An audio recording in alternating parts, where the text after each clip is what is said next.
CM Chandrababu కాసేపట్లో నారావారిపల్లె చేరుకోనున్నారు. బేగంపేట నుంచి ప్రత్యేక విమానంలో రేణిగుంటకు, అక్కడి నుంచి నారావారిపల్లె చేరుకుంటారు. సోదరుడు రామ్మూర్తి నాయుడు అంత్యక్రియలకు హాజరవుతారు. ఇక అభిమానులు అలాగే రాజకీయ నేతల సందర్శనార్థం నారా రామ్మూర్తి నాయుడు పార్థివ దేహాన్ని నారావారిపల్లెలోని చంద్రబాబు నివాసంలో ఉంచారు. మధ్యాహ్నం అంత్యక్రియలు జరగనున్నాయి.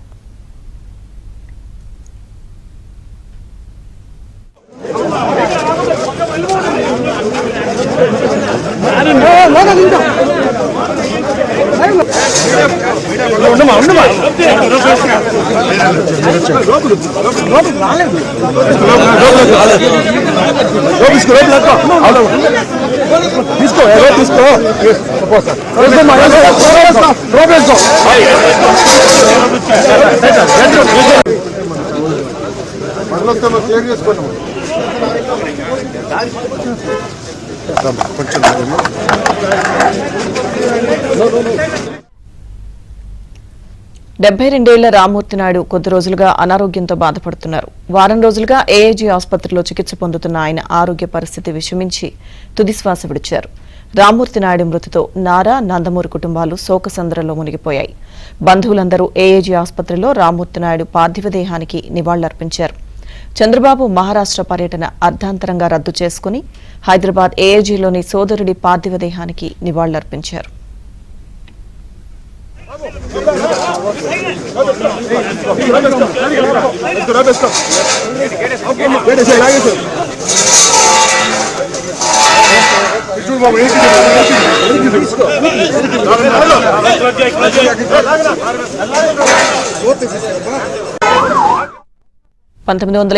లో రామ్మూర్తి నాయుడు జన్మించారు.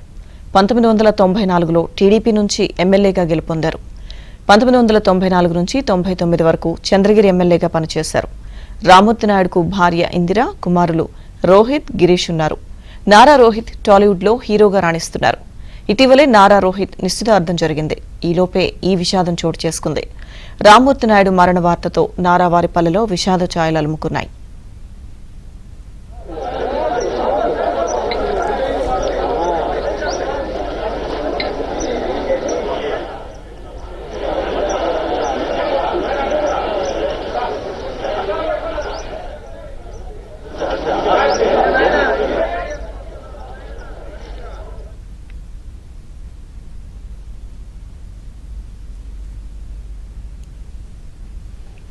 ఇక అంత్యక్రియలకు సంబంధించి ఆ ఏర్పాట్లపై పూర్తి సమాచారం నారావారిపల్లె నుంచి మా ప్రతినిధి మనోహర్ అడిగి తెలుసుకుందాం. మనోహర్,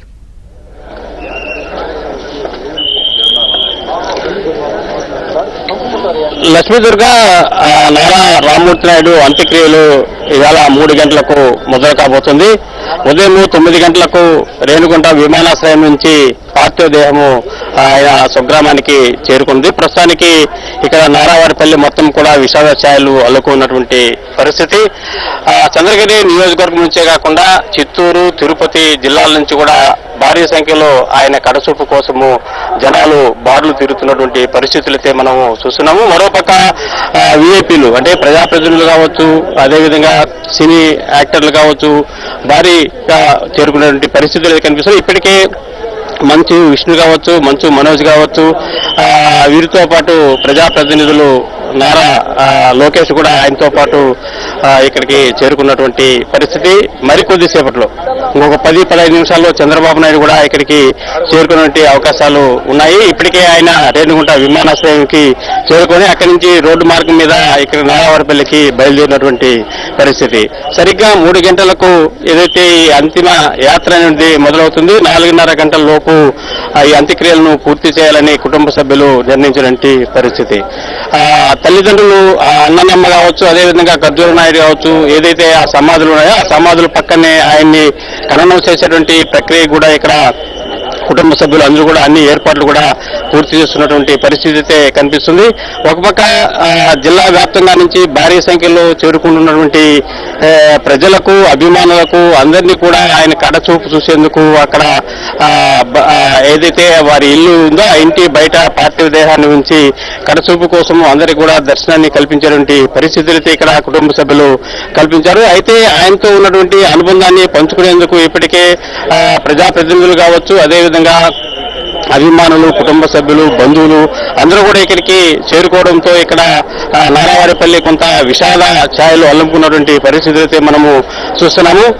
చంద్రబాబు నాయుడు వచ్చిన తర్వాత ఏదైతే ఈ అంత్యక్రియలకు సంబంధించి ఏ విధంగా చేయాలి, ఎలా చేయాలి అనేటువంటి అంశాలు కుటుంబ సభ్యులతో చర్చించి దాని తర్వాత ఒక నిర్ణయం ప్రకటించేటువంటి పరిస్థితి అయితే కనిపిస్తుంది. ప్రస్తుతం ఉన్నటువంటి సమాచారం మేరకు సరిగ్గా 3 గంటలకు ఆయన పార్థివ దేహాన్ని అంతిమయాత్రగా ఇంటి నుంచి ఆయన తల్లిదండ్రుల సమాధి వద్దకు తీసుకెళ్లి అక్కడ ఖననం చేసేటువంటి ప్రక్రియకైతే ప్రాథమికంగా ఇక్కడ అన్ని ఏర్పాట్లు కూడా కొనసాగుతున్నటువంటి పరిస్థితి. ఇక్కడ స్థానిక నియోజకవర్గ ఎమ్మెల్యే పులివర్తి నానితో పాటు మాజీ మంత్రి అమర్నాథ్ రెడ్డి, అదేవిధంగా పలువురు ఎమ్మెల్యేలు, దేవినేని ఉమ కావచ్చు, కొత్తపల్లి సుబ్బారాయుడు కావచ్చు, వివిధ నియోజకవర్గాలకు సంబంధించి ప్రస్తుత ఎమ్మెల్యేలు, మాజీ ఎమ్మెల్యేలు కూడా ఇక్కడికి చేరుకుని ఆయనకు కన్నీటి వీడ్కోలను సమర్పించేటువంటి అశ్రుత నివాళులు సమర్పించేటువంటి కార్యక్రమం కొనసాగుతున్నటువంటి పరిస్థితి. చంద్రబాబు నాయుడుతో పాటు మహారాష్ట్ర గవర్నరు రాధాకృష్ణ కూడా రామ్మూర్తి నాయుడు అంత్య యాత్రలో పాల్గొనేందుకు, నివాళులు అర్పించేందుకు ఆయన కూడా వచ్చేటువంటి పరిస్థితి అయితే ఇప్పటికే షెడ్యూల్డ్ ఖరారైనటువంటి పరిస్థితి. మొత్తానికి ఇక్కడ ఏదైతే కొంత సందడి పరిస్థితి అయితే కొనసాగుతుంది. ఎందుకంటే భారీగా జనాలను కంట్రోల్ చేయడానికి పోలీసులు కూడా ఇక్కడికి చేరుకుని ఎందుకంటే ముఖ్యమంత్రి కావడంతో ఇక్కడ ఏదైనా చిన్న పొరపాటు జరిగినా చాలా ఇబ్బందికరంగా సమస్యలు తలెత్తినటువంటి పరిస్థితులు ఉన్నాయి కాబట్టి భారీ పోలీసు బందోబస్తు కూడా ఏర్పాటు చేసినటువంటి పరిస్థితి. రామ్మూర్తి నాయుడిని సందర్శించేందుకు ఒక నార్మల్ గేటుతో పాటు మరొక విఐపి గేట్ కూడా ఏర్పాటు చేశారు. విఐపి గేట్లు విఐపి వ్యక్తులను పంపించేటువంటి ఏర్పాట్లు కొనసాగుతున్నాయి. అదేవిధంగా మరోపక్క సామాన్య ప్రజానికాన్ని పంపించేందుకు ఒక సామాన్య ఒక గేట్ ను ఏర్పాటు చేసి అన్ని కూడా క్షుణ్ణంగా వాళ్ళని పోలీసులు తనిఖీలు చేసి అందరినీ కూడా లోనికి పంపించినటువంటి పరిస్థితి కొనసాగుతున్నది.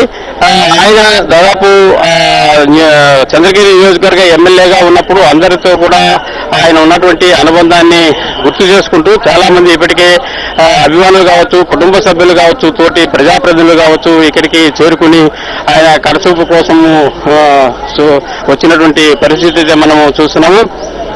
మరికొద్దిసేపట్లో చంద్రబాబు నాయుడు ఇక్కడికి చేరుకున్నటువంటి సందర్భంగా ఇక్కడ కొంత హడావిడి వాతావరణం అయితే కనిపిస్తుంది. వీఐపీలు కూడా ఒక్కొక్కరే కారులో వచ్చి దిగుతున్న పరిస్థితి చూడొచ్చు. మనము చంద్రబాబు నాయుడు కాన్వాయి ఇప్పుడే చేరుకున్నటువంటి దృశ్యాలు కూడా మనం మన వీడియో జర్నలిస్ట్ మహేష్ చూపిస్తున్నాడు. చంద్రబాబు నాయుడు ఇప్పుడే చేరుకున్న పరిస్థితి, ఆయన ఇంటి లోపల కూడా వెళ్తున్నటువంటి పరిస్థితి కూడా మనం వీడియోలో మన వీడియో జర్నలిస్ట్ చూపిస్తున్నటువంటి దృశ్యాలు కూడా మనం చూడొచ్చు.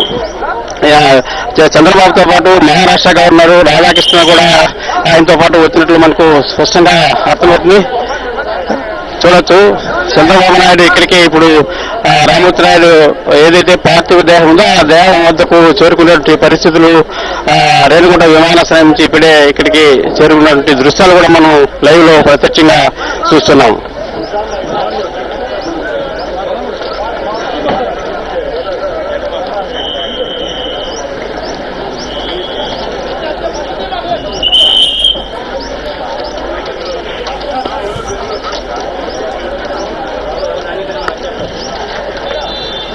చంద్రబాబు నాయుడు ఇప్పుడు వాహనం దిగి లోపలకు గేట్ నుంచి లోపలకు వెళుతున్నటువంటి దృశ్యాలు కూడా మనము ప్రత్యక్షంగా లైవ్ లో చూస్తున్నాము.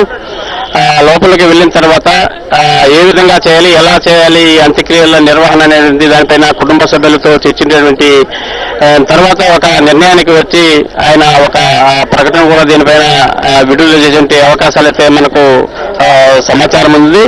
అయితే 3 గంటలకు ఇక్కడి నుంచి బయలుదేరి దగ్గరే కాబట్టి ఏదైతే ఈ ఖననం చేసే ప్రాంతము ఇంటికి దగ్గర దాదాపు ఒక 200-300 మీటర్ల దూరమే కాబట్టి పెద్దగా టైం తీసుకునే అవకాశాలు లేదు. అయితే 4:30 గంటలకు రావుకాలం మొదలు కానున్నటువంటి నేపథ్యంలో అంతలోపే అన్ని కార్యక్రమాలు కూడా పూర్తి చేయాలని కుటుంబ సభ్యులు ఇప్పటికే ఒక ప్రాథమికంగా నిర్ణయానికి వచ్చినట్లు తెలుస్తుంది. ఆ నిర్ణయం మేరకే 4:30 లోపలే అన్ని అంతిక క్రియలను పూర్తి చేయాలని అన్ని ఏర్పాట్లు కూడా చకచకా కొనసాగుతున్నటువంటి పరిస్థితి. వివిధ ప్రాంతాల నుంచి అంటే భారీగా ఒక పక్క జనాలు కావచ్చు, మరోపక్క అభిమానులు కావచ్చు, మరోపక్క విఐపి ప్రజాప్రతినిధులు, సినీ యాక్టర్లు పలువురు ఇక్కడికి చేరుకునేటువంటి పరిస్థితులు ఉన్నాయి కాబట్టి ఏదైతే ఈ రోజు 3 గంటలకు ఇక అంతిమ యాత్ర మొదలయ్యి 4:30 గంటల లోపే ఈ కార్యక్రమం పూర్తి చేసినటువంటి ఒక సమాచారం అయితే మనకు స్పష్టంగా కనిపిస్తుంది. లక్ష్మీ దుర్గా.